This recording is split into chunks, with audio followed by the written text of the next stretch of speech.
1 in 2 students drift from their faith after high school. Of those that drift, 80% did not plan to drift. It's been said that within days, even hours of arriving on campus, students' decisions form patterns and habits that either connect or separate them from their faith. For example, if students don't connect to a ministry or church within 3 days of landing on a college campus as a freshman, they won't connect throughout their time at that school. If they attend a party, what's inside the cup that they are drinking will greatly determine their relationship to their faith. These are startling numbers, and what do we do with them? Are we losing the battle with students? In all of our efforts, are we going backwards? And in this podcast episode, we're going to discuss the question, are students leaving the church? And we're going to dive into some hard data and also hear directly from what students are telling us. I'm Jeff Eckart. I'm Jayson Brewer, and this is The Thought Factory. The Thought Factory podcast is brought to you by Never the Same, cultivating students through biblical discipleship and spiritual disciplines using theology, community, and technology. Learn more at neverthesame.org. And once again, we want to thank you for listening and being a part of the Thought Factory podcast. We just continue to be thankful and amazed at the listenership that we have. In just about a year of launching seasons 1 and 2 in this podcast, we're at over 50,000 in our listenership. So we want to thank you for being a part of that and just listening and participating in what we're talking about here in Thought Factory. We are starting a new series discussing our students leaving the church. We have special guest next episode, Kara Powell from Fuller Youth Institute. Just make sure that you join us for that interview. It will be one where we dig even deeper into the numbers. And if you're a numbers guy, a researcher, you want to know what the hard facts are about, you will not want to miss that episode. Yeah, make sure if you haven't listened to the last two, the opening 2 episodes of season 3 about students and race in America, again, we want to highly encourage you. The episode 2 of this season is just an astounding story. There's not much else we can say about it. Yeah, it's worth listening to the entire podcast. Yeah, it's remarkable. Again, you can go back. They're archived. We also launched a YouTube channel this year where all of our past episodes are archived. And if any of those are speaking to you, maybe with people that in your network that might be a part of your church ministry, your staff, or whoever, friends, parents, we want to encourage you to share those. We want to just have those as a resource for youth ministry out there. Also, I like to continue to connect our story a little deeper with some pictures of either things happening connected to this podcast, whether they be what we're talking about or guests. So you can follow me on Instagram if you're interested in that. That's at Jeff Eckart, JeffEckart. Jayson, you don't do it very often, but your Instagram, let's just throw it out there. Come on. At. There's 2 letters. 2 letters. JJ_Brew. All within its own capacity of handles, and you can find pictures of me and things that I have taken pictures of. Within its capacity of its own handles. I have no idea what that means, but it sounds really good. JJ_Brew. Yes. So check that out. Again, we want to thank you for being a part of this podcast. And so we're going into a new series here talking about students. Are they leaving the church? And we want to just hear from students, hear what they're saying, and learn about what we can do as youth workers to continue to try to connect, ultimately, students not just when they're with us, but most importantly, beyond. We were curious about what students' thoughts were about the church and their church. Are they loyal? Do they think their youth group is connected or disconnected to their congregation? We asked these questions to 3,000 plus students, and we want to take a look at those numbers right now. Yeah, here are the questions that we asked students from all across the country in the research. This research is really fresh. It's just a few months old, and these are students, again, a cross-section of 3,000 middle school and high schoolers of all types of ethnicities, really a good representation in that area, as well as middle school, high school, guys and girls, all kind of churches from large to small, all over geographically the country. And here are the questions. So the youth group at my church is, and the question was focused on, do they feel like it's really connected to the rest of their church or disconnected? So we heard from students on that question. We asked them this question: how high or low is the loyalty to your youth group? We also talked to them about how high or low the loyalty is to their local church, being beyond the youth group. And then we asked them, how important is it for a Christian to regularly attend church services? And again, we asked this question to students. And then, Jayson, we also ask a whole nother segment of people. Yeah, we'll ask youth leaders of these students what they think their students would answer the question like. It's not necessarily the youth leader answering the question. They're wondering, well, how would my student answer this question? Yeah, so it's a great predictive question, and then it allows us to get into the minds of what adults think that students are thinking. And so you may have to rewind that to hear that phrase again, but to get adults to think what they think students are thinking. And now I don't even know what I'm talking about. Just like they have to rewind and say, what did he say when he said the capacity of handles? Yeah, I don't know what that means. So that first question, the youth group at my church, is it connected or disconnected from the rest of their congregation? And I want you to think about that. If you were asked the students in your youth ministry at your church, and you just sit down with all of them and say, do you think the youth group at your church is really connected to the rest of the body, or is it disconnected? And here's what we learned students had to say. 87% say very or somewhat connected to the rest of the church. So only 4% think it's somewhat or very disconnected to the rest of the church. So this is a huge difference. That really is. And you think about 87, so basically almost 9 out of 10 students are saying to us, we think that our youth group is very or at least somewhat connected to the rest of your local church. That's huge. Now, we didn't specify the building plan. So they may go, yeah, the building continues to the rest of the church. And so they may be very literal, like I would in high school, going, yeah, the youth group is connected to the rest of the church. I was thinking of my 7th grade daughter being in middle school. She'd probably answer the same way. Think that way. Yeah, of course it's connected. The building's right there. This is a dumb question. Why would you ask that? That's doesn't make any sense. Yeah, we're in the Midwest now. Out west in California, it would be disconnected because they're all separate buildings. Right. Because it's like paradise out there. The beach itself is a church. That's right. So then we talked to them about the loyalty beyond that to their youth group. So we asked students, what level is your loyalty to your personal loyalty to your youth group? And we were really surprised that 8 out of 10, 79%, said, again, it's very or somewhat high. A vast majority of the students are saying their personal loyalty to their youth group is really high. And that goes back to even last season and some of the research we did a year ago, where we asked students, how important is youth group to their overall everyday life? You remember that was a huge number as well. So it's a big part of who they are. And on the flip side, we have 1 out of 10 or 9% of the students responding saying very or somewhat low their loyalty is to their youth group. And the next question, asking their loyalty to the church in general, the entire church, we looked at that number, and 79% say they are loyal to their church. So they go beyond youth group to the main service at least once a month. We have 80% pretty much of students that are loyal to their youth group and 80% loyal to their church. So we're seeing that students are loyal to their church. Now, here's what really shocked me in looking at these numbers. We asked these students this question, how high is your loyalty to your youth group? 33% said their loyalty was very high, so about 1 out of 3. Now, check this out. When we asked the same students their loyalty to their church, 48% said it was very high. Now, that's almost 1 out of 2. So 1 out of 3 is saying my loyalty is really high to my youth group, but a much larger number, 1 out of 2, is saying it's very high to their church. I think that's really significant for us to think about. Yeah, they're more loyal to their church than they are to their youth group. And when we asked the question to the adults, where does the students' loyalty lie? 42% of adults think students are loyal to the church.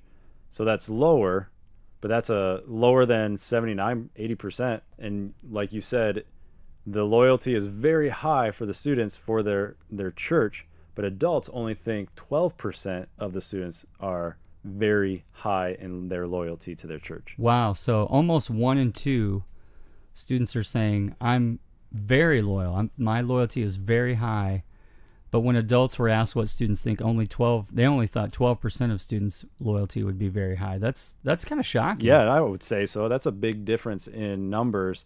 When, again, it goes back to the adults may be projecting something onto the students that they don't. It's unnecessary to project their disloyalty, or, it's by looking at this number where adults only think 12% of students are very loyal to the church. It can come out in our leadership when in reality students are saying, no, I'm very loyal to the church. And so how are we pairing those two numbers together and to make it where as leaders we're saying loyalty to the church is important? Now we're throwing out a lot of numbers here. We want to mention we have a companion blog. If you go to neverthesame.org/blog, you'll see a companion blog to this that breaks down more of the numbers visually so you can see them. But again, these numbers are worth noting because students are telling us something that I don't know if I've ever heard before.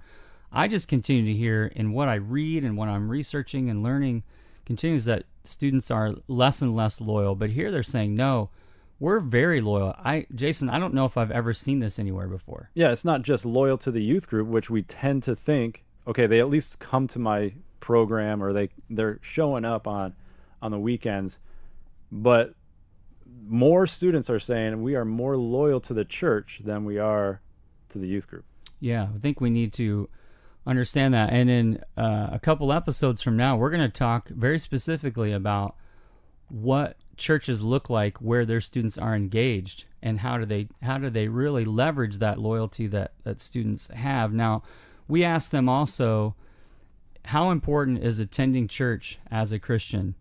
And again, this was another number that was very, very strong. Yeah, we have looked at it and done the math, and 91% of the students responding believe attending church is important as a Christian. 60% saying it's very important, and students, as they told us, so about 6 out of 10, split that number in half. About 36% of adults thought that students would say it was very important. So about half of what students are saying. And only little over 1% think it's not important to attend church as a Christian, which I'm glad it's 1% versus 20%. So these numbers are really good indication of showing how important it is as a body of believers to be a part of a local church. And are we leveraging that? Do we believe that these students want to be there, that they want to be loyal?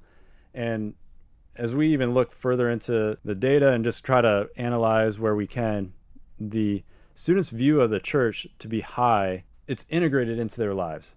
So it's important to them, they're loyal. This is while they are in middle school and high school. So when you look at 91% of these students saying it's important to be a part of a church, and we're asking the question, are students leaving the church? What's happening when their loyalty and their belief in the church is really high in middle school and high school to then when they leave and it drops? Yeah, and we're going to talk about that in the next segment. Very specifically, what happens and what are those critical times when students that are in these percentages saying, hey, I believe that attending church is important as a Christian, then what are these really important moments that we as youth workers need to be aware of? We want to talk about what those specific things are so that we can be aware of them and help students in this journey to cross over from our time with them in youth ministry to afterwards as they go into adulthood. My name is Derek Idle, and I'm the student ministries pastor at 12 Stone Church right outside of Atlanta, Georgia. And I lead with Jeff Eckart of Never the Same Camps, as well as Charlie Alcock from the student ministries department at Indiana Wesleyan University. And between us, we have nearly 60 years of student ministry experience, and we lead what's called New Level Forum. It is an equipping and development environment for those that are young in student ministry who want to grow in their leadership and get hands-on experience with experienced leaders. And so this is a 2-year program that is unbelievable and life-changing. We are entering into our third 2-year cohort this fall, and we would like to invite you to be a part of it. If you want to be challenged, if you want to grow in your leadership in every area, sign up at neverthesame.org/new level. I went to Michigan State University when I graduated high school and decided to pursue engineering in my freshman year. And I chose to go to Michigan State mainly because of where I was at with my faith, and my journey was Christ was real for me. I wanted to be tested. I wanted to go somewhere where I was not just going to blend in with other Christians, so I really had an opportunity to stand out and live my faith at a university that I thought was extremely secular and was completely against some of the beliefs that I had. And so I remember my freshman year, there was this fork in the road, because even though I had a strong belief in Christ and I was trying to live that faith out, I still was trying to navigate what that looks like day to day and try to figure out who my friends were and the surrounding people that had the influence in my life.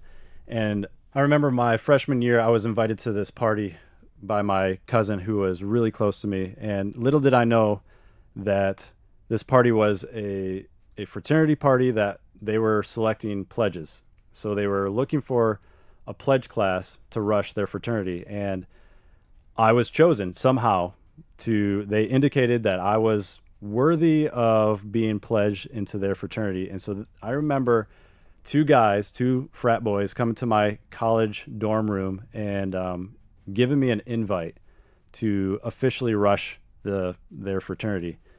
And I remember going, man, it was intriguing, and it was kind of like appealing because all of a sudden these groups of guys were finding me worthy to join their group. Yet at the same time, I was going home for a wedding, and I was playing in somebody's wedding, and I was like, sorry, I can't make it to your rush. And I denied them, and I said, I'm not that interested, just kind of.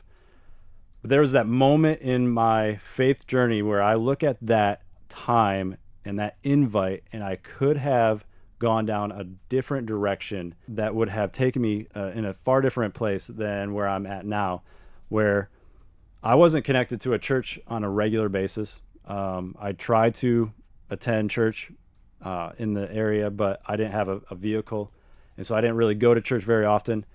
But I remember that moment, and then shortly after that, I connected with a Christian fellowship, InterVarsity, on the campus of Michigan State, and really got involved, like heavily got involved.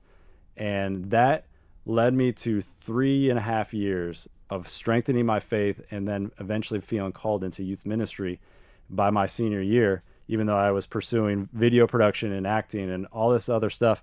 I believe that fork in the road that really changed the trajectory of my life, because I could have chosen to rush the fraternity like my best friend at another university did and become a frat boy and party my college years away and kind of dismiss my calling, or dismiss what I was feeling in my life of following Jesus Christ wholeheartedly. There was that moment that was appealing. And I think of students that graduate who have no intention to leave the church, no intention to leave their faith. And within few weeks of getting onto the campus of their colleges that they choose, an opportunity like that arises where it's like, hey, there's a party. Hey, you're welcome. Hey, this is a lifestyle that you just kind of fall into. And from that point on, it can take them down a journey that they don't intend to go down, but they are walking away from their faith. And what you just said is interesting. You said you can just fall into this habit, this pattern, this lifestyle that leads in a different direction. And put yourself in the mind of a student.